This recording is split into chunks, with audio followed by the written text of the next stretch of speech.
everybody, and welcome to this new episode of Small Business Success Talk. I am your host, Christy Smallwood, and this show is all about small business, sharing those stories of small business owners who have started their business, put their heart and souls into it, learned a lot of lessons over time, and they're sharing that all with you during these episodes. We get into some great conversations. All of it is useful so that you, as a small business owner yourself, know that you're not alone out there. You're going to hear some stories that are like, oh, I did that myself, or oh, I'm so glad I'm not the only one. These are the kinds of things that you're going to be able to hear and listen to through Small Business Success Talk. And you're also going to discover that success doesn't necessarily mean a monetary value. It's like money is important. Don't get me wrong. It's kind of the score of the game. However, it's not the meaning of success whenever it comes to small business. Small business, we function differently in the world, and I want to be able to showcase that out for all of my listeners for that, as well as my spotlighting all of my guests. Now, today is no exception. I'm excited to get to know Liz Toombs today. I'll tell you about her in just a hot second. I do want to give a shout out to, obviously, my sponsor partner, the Chamber of St. Matthews. And if you're not involved in your local chamber, Liz is going to talk a little bit about how important networking was for her. That is one of the benefits of being a part of your local chamber. It's the networking aspect. You're going to, if you're starting from scratch and you don't know people, go be a part of your local chamber. If you aren't a part of a local chamber, we will take you. We have a lot of virtual opportunities as well to get to know a lot of business folks in the Louisville region. When I say region, we are covering both sides of the river and multiple counties in Kentucky. And so if you want to be a part of this area, by all means, let's get you connected into our chamber. So on to Liz, my guest today. She's a new person in my network, and I'm so glad that she's part of it now. She is fun to talk to. She's got a lot of good energy, and I love what she does with her business. She's in the design business, interior design. I love getting to know about her background, and she has a very niche space that she services in. It's for sorority houses and on college campuses. I was fascinated by this because I'm like, wow, I never would have thought. For me, my impression of sorority houses is very myopic, if you would, like just narrow-minded. I wasn't part of the Greek system, so I have no idea what that stuff really looks like. I just don't. I have an idea of like, oh, these girls get to decorate themselves. Like I would never have thought that they would hire an interior designer to design a Greek house. I think that's fantastic. I'm like, that is a huge blessing and benefit to those that get to participate in those environments. I love it. So Liz Toombs, my guest today, owns PDR Interiors, and she has been a leader in the decorating industry for nearly 2 decades. She has been on fire, and we get to hear about that part of her story as well. And one of the things that I love the most is that she loves to mentor these young ladies in college into their career. So she has been quoted in a lot of bigger magazines like the Huffington Post, Associated Press, Realtor.com. She's been featured on MSNBC's Your Business in a Profile. She's gotten a lot of great publicity movement out there, and I'm so honored that she's been a guest on my show, Small Business Success Talk. She's actually fairly local to me, Lexington, Kentucky, so kind of get the small girl vibe as well as the big city excitement. And you're just going to enjoy this episode. I just know you will, because you'll let us know that you enjoy this episode. So on to my interview with Liz Toombs. Thank you so much for being a guest on Small Business Success Talk. I'm so looking forward to this, Liz. I've looked at your bio, your background a little bit. So, and you're no stranger to podcasting. So comfortable conversation. Here we go. But I definitely want to learn about, how did you get started in the design business?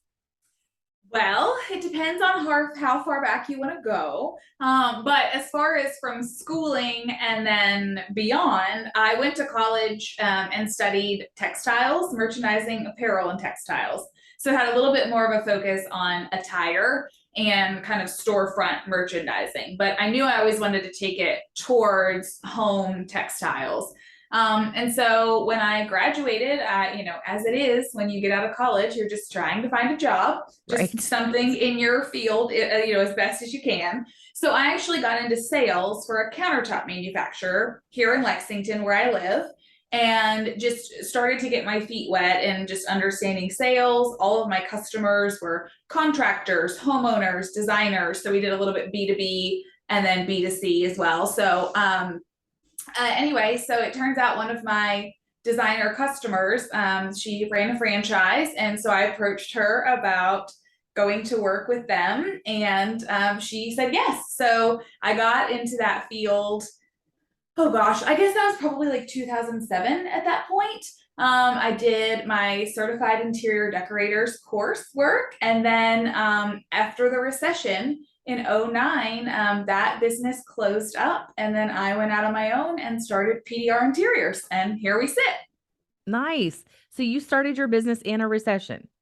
Yeah, or right thereafter, like spring of '09. And so I think for the most part, if you look back historically, most people consider like '08 the recession, but I mean, we were certainly still feeling the effects of it and just coming out of it. So yes, I feel like that a lot of people could see it as a negative, but there was just room for opportunity. There was only up, it was the only direction that I could go. And I just wanted to give it a try and see where it took me.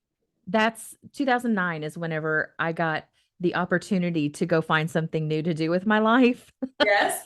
from the corporate world.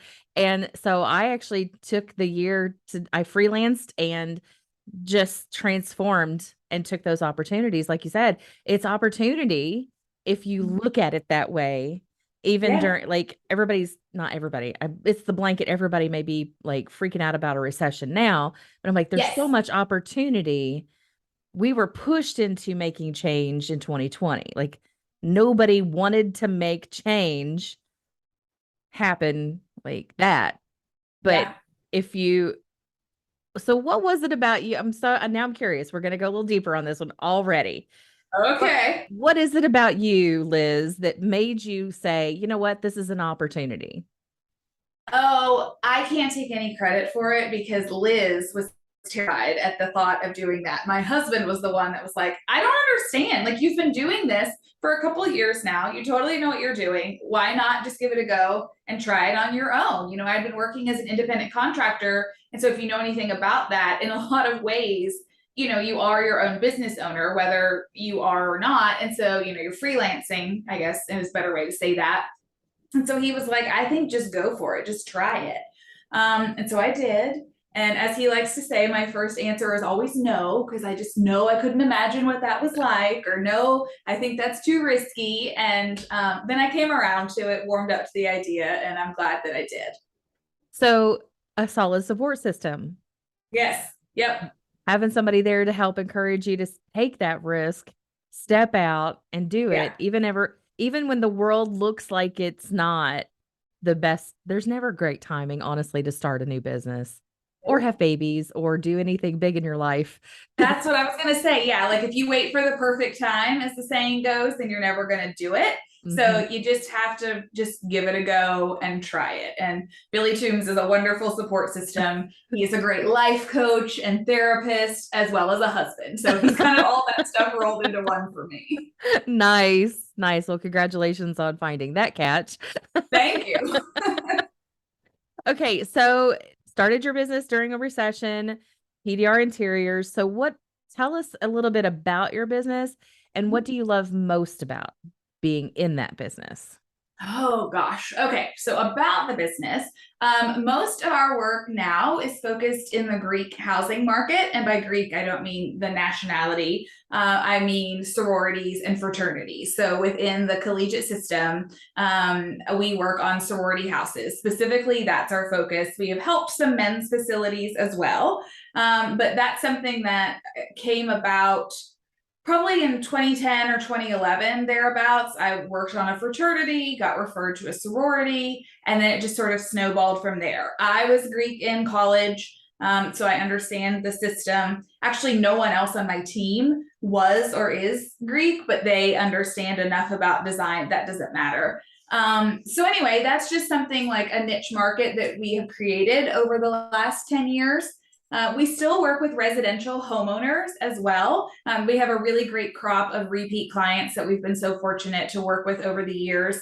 And so it's like just going back and helping friends with their house because we get so close with them when we are working on projects. And we're really fortunate too in the Greek world that we have so many repeat customers also. We get calls from the national headquarters that send us out to different campuses. So it's not just one house on one campus. Typically, usually they're calling for multiples. And that's just been great for us. So that's the kind of work that we do.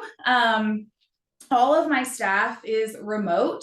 And we put a lot of focus on mentoring college students. And so we've got 2 students that work with us right now. And that's something that makes us kind of unique because, as you can imagine, a lot of businesses don't want to have to worry with interns because you're having to constantly train them or get them acclimated to company policies and the way of doing things. But I feel really led to mentor college women. It's just something I've always liked doing. I know that I had a lot of really wonderful examples of business people and just people in all different professions when I was in school. And so I learned a lot from them, and I hope to, I guess, pay it forward. That's fantastic. Mentoring is so important.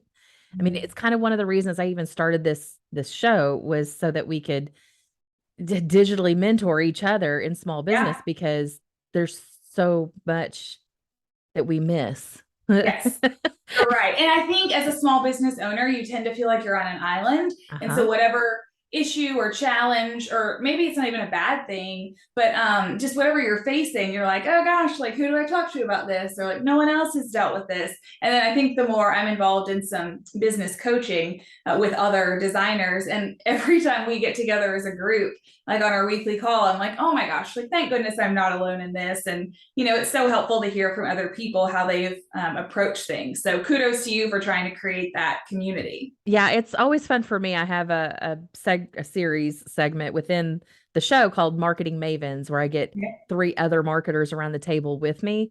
So I do business coaching, but I also have a marketing company and I'm to hear the stories and the stuff that they go through, I'm like, okay, I feel better. Like it Mhm. happens to all of us, even the business coaches who are like, we get in our own island as well. Yep. Uh, right? We're trying to help everybody else and we forget, oh crap, we got things to do too. Yeah. And where do we go for that? Well, we have to purposely put together our network of people. So Hmm. again, thank you for being on my show because now you're in my network of people. Yeah. Yeah. Well, and networking, you bring that up. Networking has been such a key for me in how I've built my business. I said I'm in Lexington, Kentucky. It's an interesting place because it is a city, but in a lot of ways, it has a smaller town vibe in terms of how networking works. You don't Yep. just open up the phone book. I don't even know if anyone knows what a phone book is anymore. But when you need a service provider, you ask your friends or you ask other people to get those recommendations. And so early on for me, starting my business, I didn't have a lot of money to pour into marketing or advertising. So I didn't. I just would put money into networking memberships and go to these luncheons and get to know. I was in Professional Women's Forum, BNI, all of these places to get to know other professionals. And it really served me well. And then now I've kind of shifted that focus to people in the Greek housing industry. But, just like you're saying, doing things like this and expanding your network is so valuable. And then you can even take that online as well with like LinkedIn or the other social media platforms to keep that connection going. Absolutely. So what are the things that really like spark you in your business? What's your passion in the business? Hmm. I think there's a couple things, and I'm not sure that I ever answered your question about what my favorite part of the business I is, mean, but this I is kind of circling back to that question. so Yes. yeah. So what sparks me is the creative opportunities. Not every project is the same. In fact, most projects are not the same at all. Even going in the sorority world, yes, there's kind of a template that you could apply to it, but every project is different in terms of what the client's needs are, what their aesthetic is, their geographic location is different. And so then that kind of presents a challenge, a fun challenge for my team to figure out logistics of how to serve that client being remote. And then just the mentoring again. I really enjoy getting to see these young women come up in their design career while they're finishing their schooling, and we have a system set up so that they can get promoted within the company and build their portfolio. And I'm always just really proud to see them after graduation and stay connected to just know where they've gone with things. So what I'm already hearing, it's not just about you providing the service, it's the human factor within being able to do what you do because Yes. you're making a real impact in these people's lives. I hope so. Yes, but you have it, you like nail on the head. It's the human connection for me and those relationships in every aspect of the business that I enjoy, whether it's with the clients or my coworkers or with just my network in general. Yeah. I really think that's where small business shines is that Mm-hmm. we are still this human to human business. Mm-hmm. We're doing business with Mm-hmm. humans and we get it as a small Yep. business. We get it. Now sometimes we forget when we get stuck in the day-to-day grind of like how do I Mm-hmm. how do I run Instagram or Meta or whatever the latest thingy-mabobber is out there. We get Yep. stuck in the how-tos versus the human the aspect of it. So when you're working with the sorority, am not part of the Greek system. So Uh-huh. there are impressions that I've received through various movies or TV shows over the course of the years. But I also have some friends who have been in the Greek system and I absolutely adore them. Yeah. So what is it really like to work with a bunch of sorority girls? Well, I will say for the most part, what you're seeing on TV and in the movies is usually somewhat of a negative connotation. Yes. It's about exclusion or opulence or partying or that type of thing. Or even And the mean girl really, aspect. Yes. yes, yeah, all of that kind of All of stuff. And that. so that's not what's going on. And that's not the type of environment that we provide for these women. So most of these Panhellenic organizations, their focus is building good leaders, building philanthropic people. I know those are things that I got out of my time, as well as just a place of belonging when you go away to school, because like me, going away to a large university, I just needed somewhere to plug in. And so that's what Greek life did for me. And so to answer your question about what it's like working with them, I'm not typically working with the students directly. There may be a couple of students involved in the decision making process because in reality, this space is for them. It's not for the alumni and it's not for their national headquarters. But all of those people have to have some part in the decision making process because there's branding components to include, there's a culture of a certain chapter on a certain campus, and so I have to understand what that is. We want that house to be competitive, but we also really want it to support these women in their mental health, in their studies. That's the reason that they're there anyway, is for schooling. And then we want it to be a comfortable, safe environment for them, and then obviously it has to show well or serve their needs for recruitment, but it tends to be all of those other things that come first. And so it's really interesting working with these committees because it's almost always multiple people, and like I said, it could be any students in there, any alumni, and then sometimes the headquarters folks are involved also. So what's been the biggest challenge for you in growing your business? Oh my gosh, challenging growing the business. Maybe visibility is what I would say, just because of that standpoint of I have taken more of the grassroots, slower approach to getting Mhm. my name out there. And so, I have a great PR team that really helps me with getting some work in publications or getting things, pieces out there. But it's just, there's so much information in the world and there's so many places people can go to find that information. And so I think it's just all about trying to show up in the right places where my clients are. And that's kind of a moving target these days. Yeah, it is. Yeah.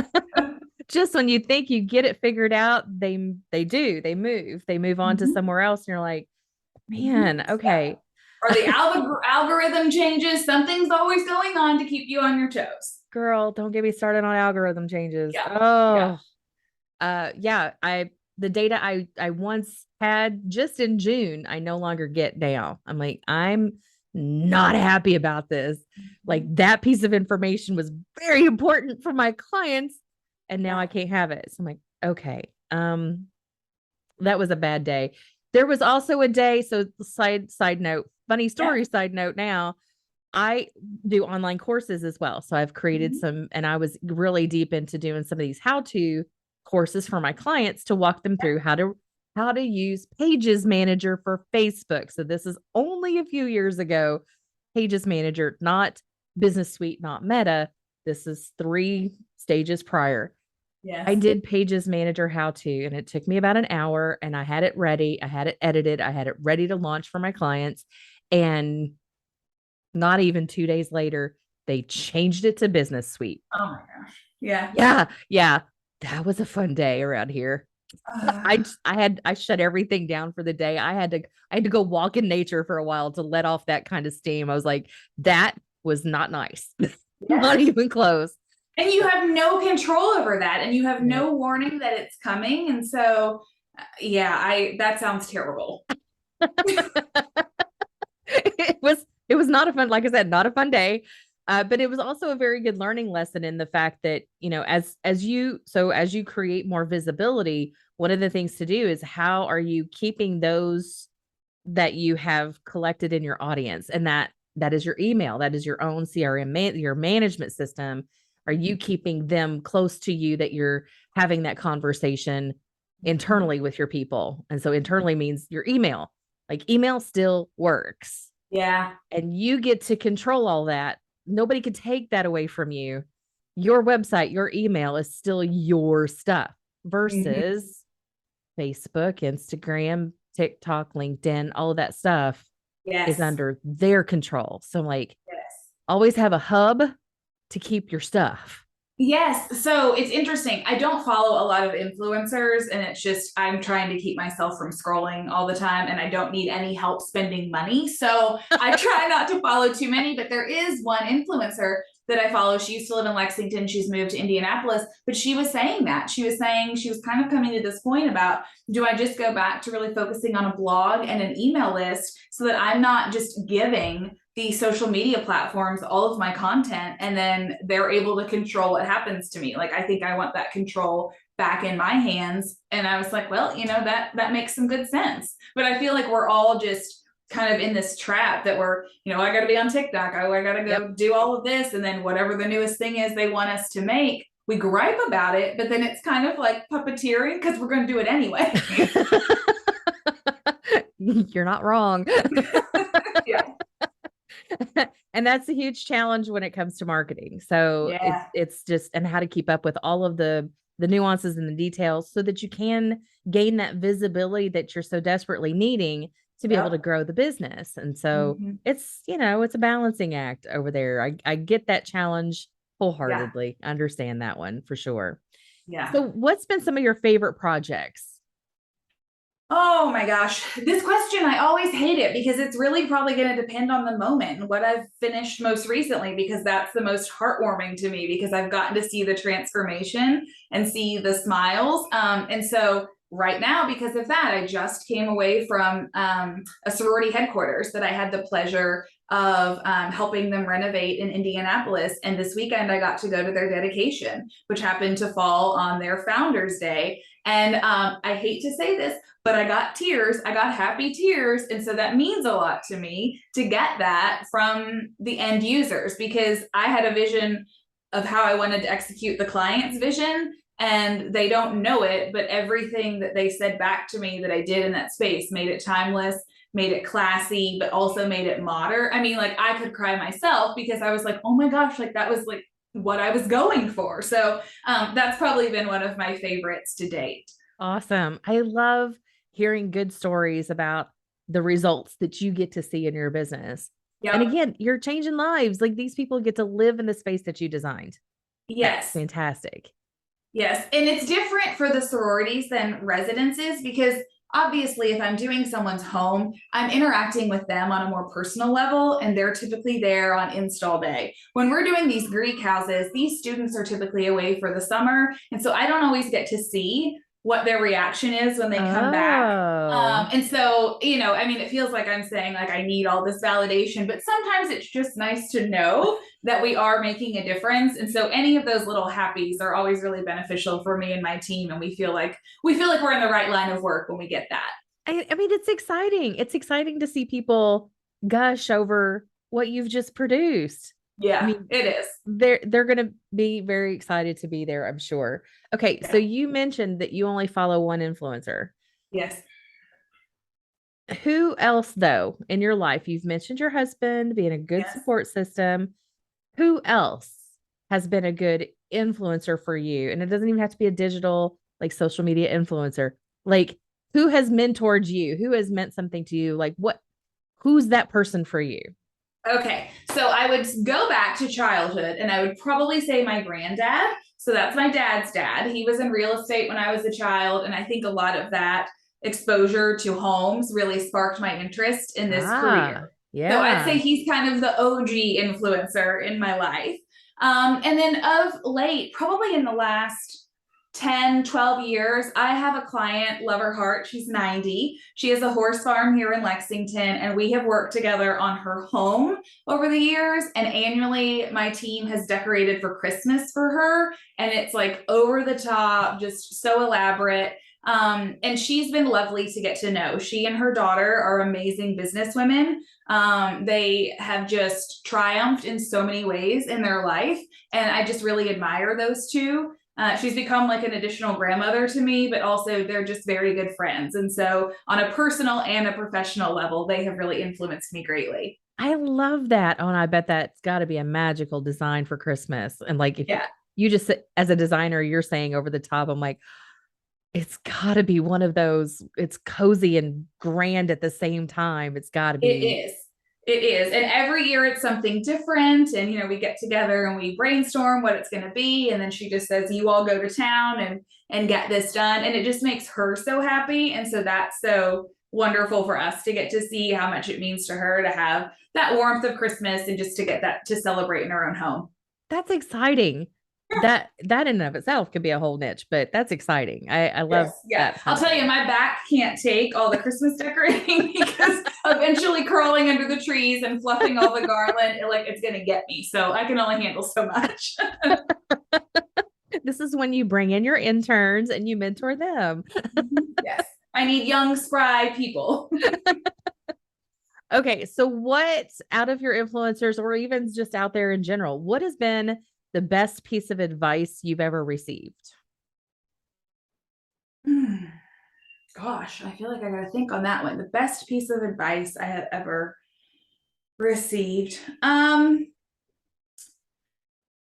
It's not like necessarily a direct quote, but it's just things I've heard over and over. So, from again, my husband or my business coach. I mean, effectively, it's like everything will be okay, right? If you make a misstep, if mess up in some way, you can earn that money back. You can't get the time back, but you can learn from the mistake, and like everything isn't going to fall apart tomorrow. Because I think as a small business owner, that's always the fear in the back of my mind. Like, if I slow down, if I change something that I'm doing, like, is everybody going to decide they don't need to work with me anymore? Is it all going to fall away?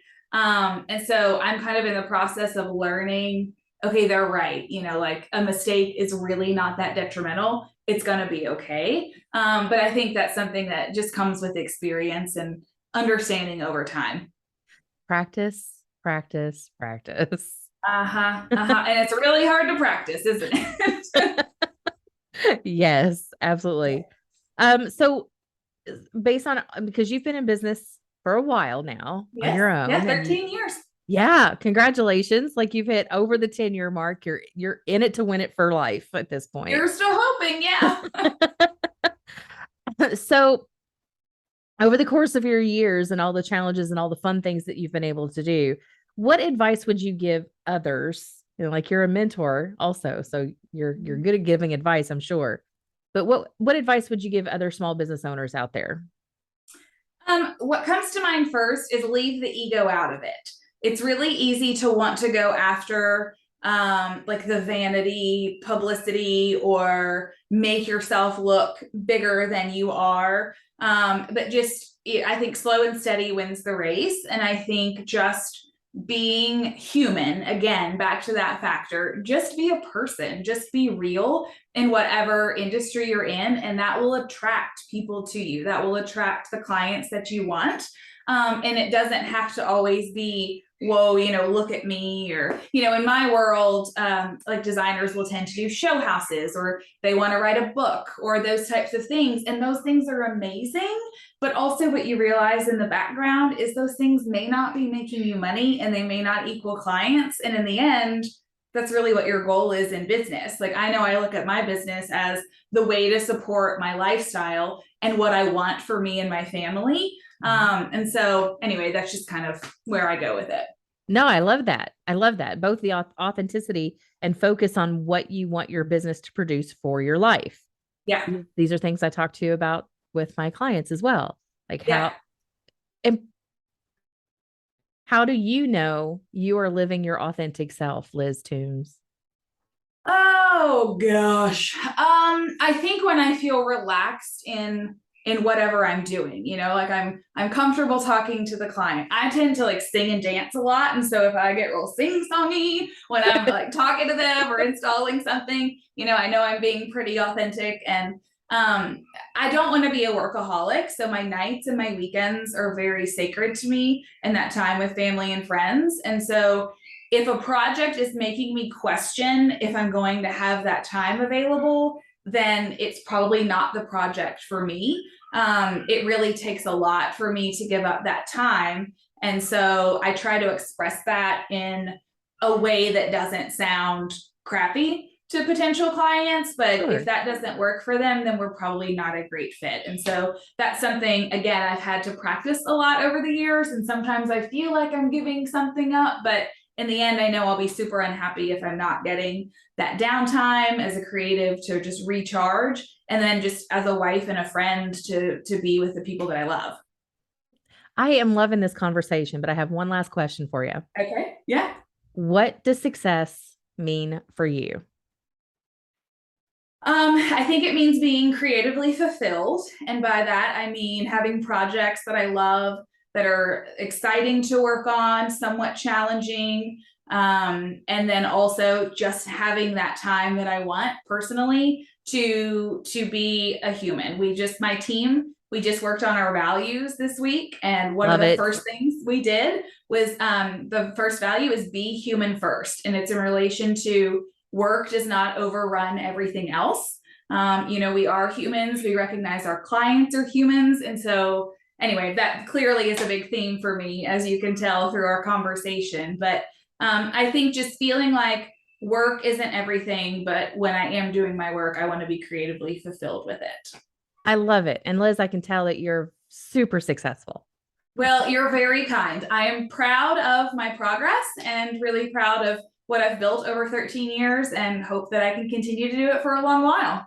Fantastic. Okay. So another love this, but I don't want to finish this without talking about your own podcast. Yes. So let's talk about that for a hot second, and then let's people know how can they follow you. So what you have a podcast. What is this whole thing about? I do. So it's called Sorority Chat, and it's about all things Greek housing, decorating, and beyond, because we do talk about leadership. We talk about other components that are kind of spin-off of the sorority experience. So yeah, that's what I have going on. Took a little break for the summer, but getting ready to come out with some new episodes here soon. So you can find that on Apple, Spotify, all the places you get your podcasts. And then as far as being able to follow me, I am still keeping my business and my personal social separate, which I know a lot of coaches have different opinions on, but you can find PDR Interiors, which is my business, on Facebook and LinkedIn, as well as TikTok. We're having a lot of fun over on TikTok right now. I bet you are. That'll be a fun place for that. Yeah. And then Liz Toombs, I'm on LinkedIn, Facebook, and Instagram as well. So I would love to connect with anyone. And we'll include all of those channels and handles and things on your episode page on smallbusinesssuccesstalk.biz. So awesome. Well, thanks for being my guest today. It's been great to get to know you. Yes, I love talking about everything with you. I'm kind of a nerd when it comes to small business. And so this was just a really fun conversation to get to have. Same. Same. I told you, I always tell you, I try to set the stage up front, but then, I come back on and say, didn't I tell you? I do love, love, love, love, love, love that she mentors. I think that that is huge. It's very important. If you out there or somebody like me who did not have a mentor early in my career, when I say early in my career, like 90% of it up to today, I had to go out and intentionally find, I didn't even know what a mentor was, okay, until like 2007. And I was in my 30s. I know you don't believe it by looking at the video, but I am way older than that. And at that stage of my career, I had been working for at least 20, 25 years, and I had no idea what a mentor was. I was never mentored like that. So now that I know what that is, the importance of it is huge if you wanted to develop into something greater in your life, not just your career, but your life in general. This is one of the reasons I became a coach, is because I believe that strongly in helping guide somebody along the way. Like, where are the pitfalls and take this shortcut and here's how that you can do it, like encouraging somebody along the way. Having the strong support system around you is huge. Finding your mentor, huge. Like, there's some pieces out of this conversation. I was like, yes, yes, yes, yes. She's doing everything spot on, extraordinarily solid, like really good for her business. Like, no wonder she's been in business so long and she still loves what she does and she's putting great things out in the world. And I love that. So let's generate more great things by being successful in your own business and being able to share what you've learned with others. That's part of the mentoring process. And so, with that, I hope that you gained a lot of great value out of this episode, as well as other episodes you may find on smallbusinesssuccesstalk.biz or through the episode list on your favorite podcast listening channel. With that, I have been your host, Christy Smallwood. Thank you again for your time, because if it wasn't for you continuing to listen, yeah, I'd still do these anyway because they're fun. I enjoy getting to know my guests, but I really appreciate you and you listening. With that in mind, this has been another episode of Small Business Success Talk. We'll catch you again on the next episode. Thanks, everybody.